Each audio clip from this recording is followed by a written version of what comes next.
It's really difficult to pin down the exact time that I decided I was gonna go down this career path, but if I had to pick a moment, it would be my college graduation.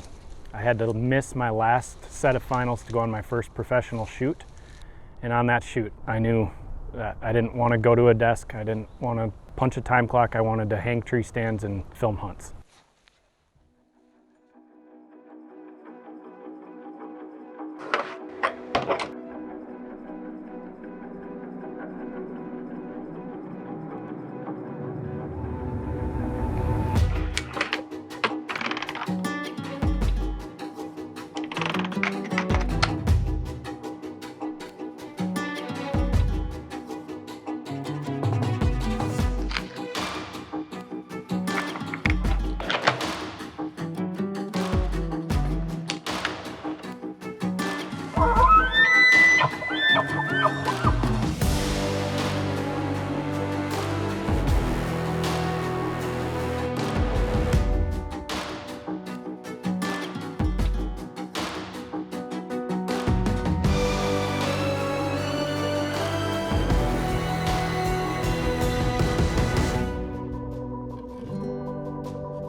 My name's Nolan Swinghamer, and I am the marketing and content manager for Vault Brands.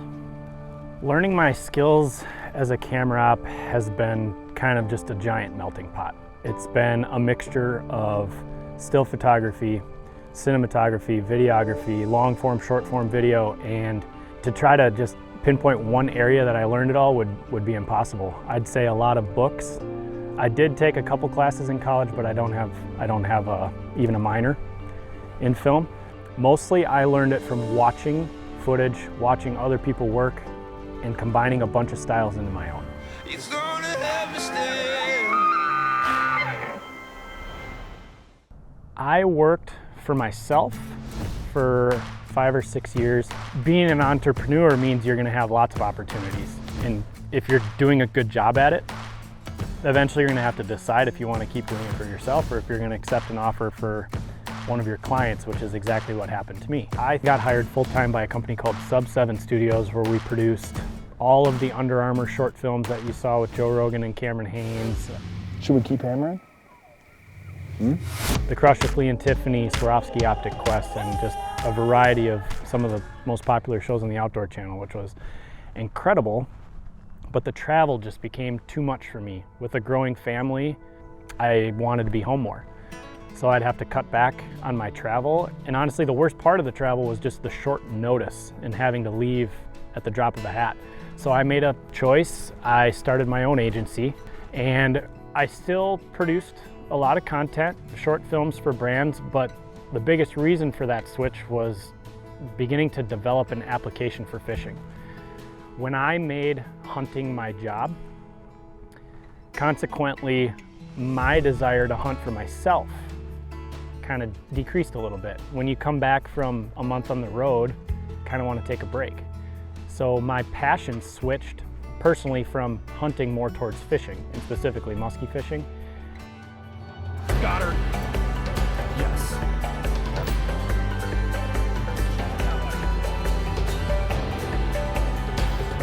There we go. Nice one, dude. Nice one. She's going mental. And over the years of learning the intricacies of musky fishing, I found a need kind of for a smart journal, if you will. So I'm in the process now of developing an application that automatically records data for you to help you become a better fisherman. It's not just for muskies, but fishing as a whole. So that's been kind of a wild ride in and of itself, and a big change for me. But throughout doing that, it's opened the doors for a bunch of other potential clients. And understanding their needs and knowing what I needed, it's kind of helped me become successful as an entrepreneur as well.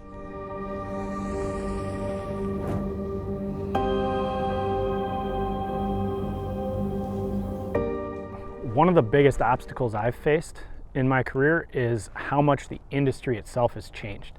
When I first started, everyone ingested their content on television. Outdoor Channel locally here is on 41. People know that by heart. That's quickly disappearing. People don't ingest their content on TV anymore, and it's declining rapidly.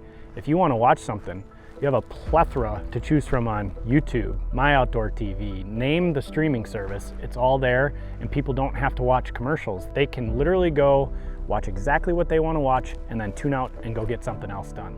So that big change in the way people are ingesting their content has basically tossed our industry upside down, and we're trying to quickly figure out where it's all going to land. So you're going from producing episodic television to short films that help brands develop their image and likeness to social media content. So much of marketing now is on social media platforms. The attention span for people has gone from a 30-minute television show down to a 6-second reel now.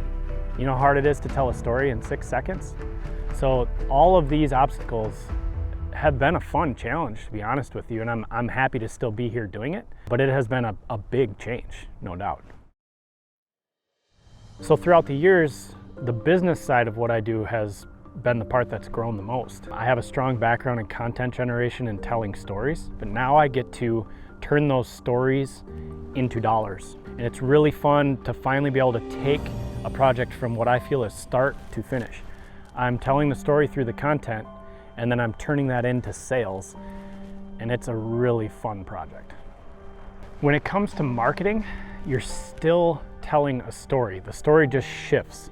So you need to know what your customers want and how they want it. And then you also need to know what your competition is doing and tell the story slightly better than they are. I went from just freelancing to owning and operating my own agency for a couple of years, and now I've accepted an offer and I'm working full-time for another company. But I can tell you that I've learned a lot about dealing with clients and what each one needs, and that's the most important part of it. You have to fully understand their product and what they need, and I would argue even more than they do, to be able to produce the content that they need to be successful. Ladies and gentlemen, someone does this for a living. Man, when it comes to my success, my family and even my friends, they get just as much credit as myself for just being there for me, for one, for supporting me, my parents giving me opportunities, whether it's equipment or getting me to the airport for long trips when I first started. Without their support and their understanding for all of the travel, none of this would have happened. You know, it's kind of hard to measure success as a camera operator or a producer. There's awards, we've won plenty of those, but I think success is just waking up in the morning and enjoying what I'm doing. If I could change anything, I don't even know what I would tell you I would change, because I'm one of the lucky few that literally does exactly what I'm meant to be doing.